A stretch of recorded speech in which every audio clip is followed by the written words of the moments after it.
Hi, and welcome to the show. Subscribe at kevinmd.com/podcast.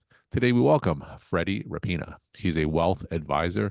Today's Kevin MD article is The Hidden Estate Tax, How the Secure Act Could Impact Your Heirs. Freddie, welcome to the show. Thanks for having me, Kevin. So, before we start about talking about your article, just briefly share your story and journey to where you are today. Sure. Yeah, I am a retired police officer, and around my 14th year on the police department, I decided I, I wanted to share the information that I have received over the years on how to build wealth. And so I got all my certifications and everything and started a small firm, and I grew very, very quickly in the Washington, D.C. area. And in 2020, I retired fully from the police department. I had two careers for like 7 years, 6, 7 years there. I was running my financial office was literally across the street from the police station. I was Okay. literally running across the street, and I moved down to Tampa, where I've enjoyed the past 4 years, and now really getting out there and having people understand that building wealth is very different than saving money. All right. So, when it comes to the physician population in Mhm. particular, as I'm sure you know, financial literacy often isn't high on their list of things to do. If you were to say what the biggest mistake most physicians do are from your experience and what you've seen, what would that one mistake be?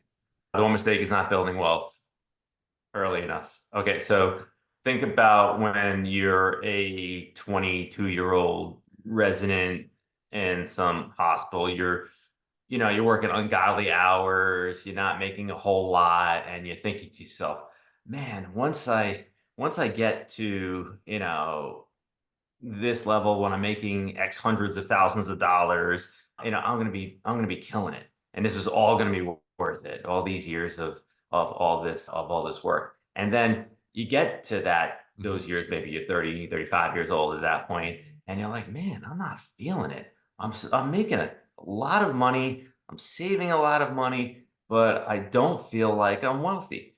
And that's because a lot of physicians do a really good job of saving money, but they don't do sometimes as good of a job as building wealth, and those aren't the same thing. We were talking offline about a chess and checkers analogy when it comes to building wealth. What is that?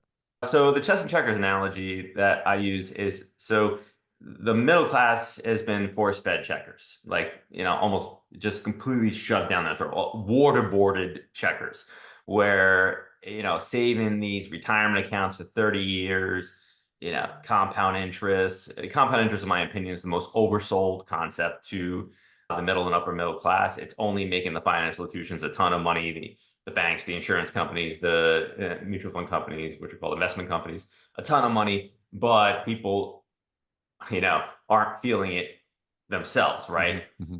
Just a few weeks ago, we had all-time highs in the stock market, and it's like, well, who became wealthy over that? Do you know anybody who's all of a sudden got to quit their job and buy a yacht and move on an island? So the market, it will help you build wealth. It won't build wealth by itself.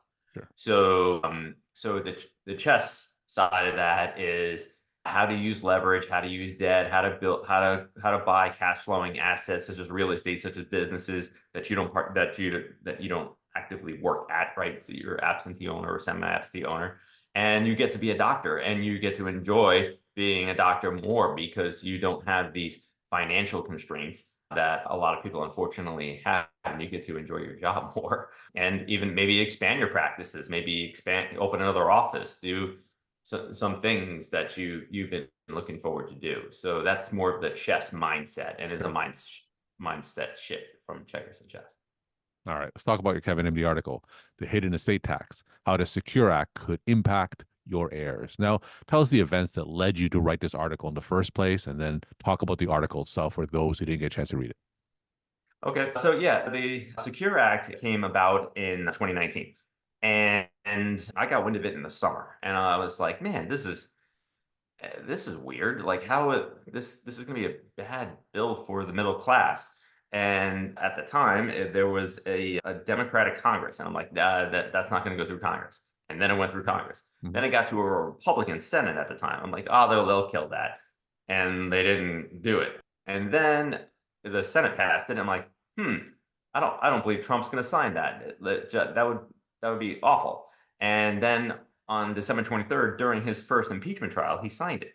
Mhm. And I was like, man, this is really going to hurt the middle class. And as the years progress, it won't be initially, but it'll be several years down the road because in my opinion, it is really um, taxing the transfer of wealth from the baby boomers to Gen X, Yeah. right? They're trying to speed up those taxes, and it can be really tough for a lot of people, especially those making considerable salaries. So, as physicians tend to do, so it hurts that community even more than it does some people who don't have a whole lot of means.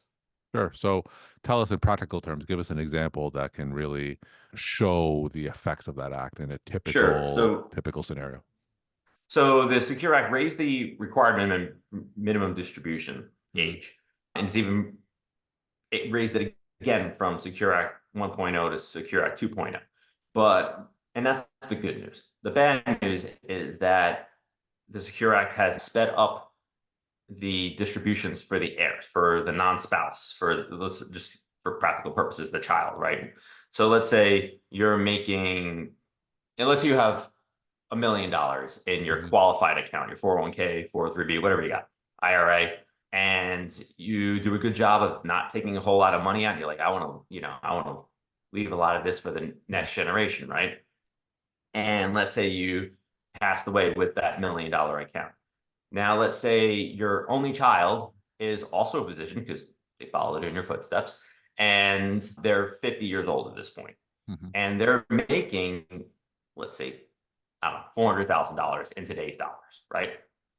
And now they inherit this $1 million account, but they have to distribute it over 10 years.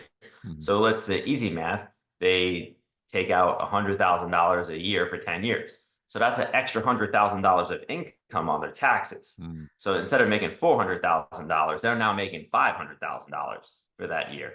And what that does to that tax bracket is generally raise it Sure. through the progressive tax brackets. And the child in this scenario ends up paying more taxes than the past parent believed they were saving over the course of their working years. So it is a way for I call it a hidden estate tax because it's not overt and because the estate tax is generally very high for most individuals. Right now, it's $11 million. It may go down the 5 million in the next couple of years, but it's generally pretty high. But people are going to be more in this scenario than the other one. Sure. So tell us the specific retirement accounts that would be subject to the required minimum distributions.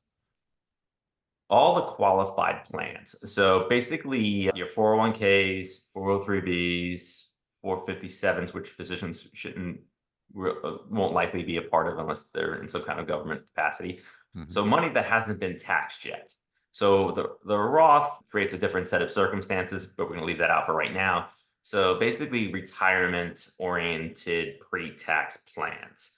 Those are the ones that are generally have the required minimum distribution and are subject to these types of tax rules.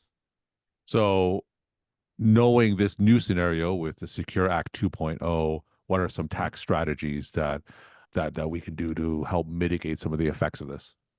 Let's say you're retired and you have a bad year for whatever, like you have a lot of losses Yeah. for some reason.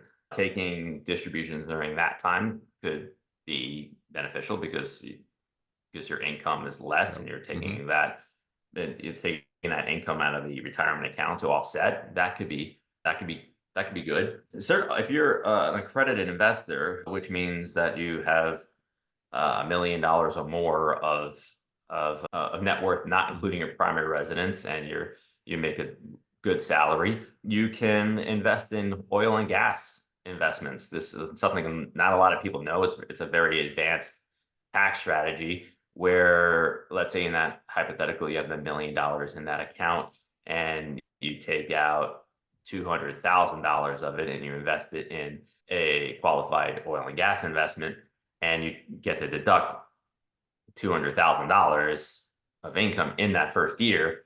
by investing in that, that could wash out the taxes. There's some risk involved, but making those types of investments you can wash it out. But that's not for everybody. That's something that you have to know what you're doing in order to do it well, or hire somebody that like me that knows what to do and have a good CPA as well. There's the idea of, this is not I wouldn't say this is my favorite, but if you're like, if you don't want to do those things and you're like, you really want to have that money inherited, and you're not looking to use it, you can take the distribution, pay the taxes, and use the distribution to buy life insurance on yourself. And the idea there is that the death benefit after you die repays you for a good amount or even all of the taxes that you paid Uncle Sam while you were still alive. That's again, only, I would say that's if you're really not intending to use the money at all, right? Because you have to die to get it back. Not as much fun. Yeah, and converting at the right times, like if you do it a little bit, if you're a little bit more risk averse and you just want to convert a little bit of those accounts over to a Roth over years, that could be possible as well. It depends on the individual. It's my job to make sure people know that, these circumstances, I don't like to call them problems, but these circumstances are out there and people should be aware and, and do something, because the alternative may not be all that great.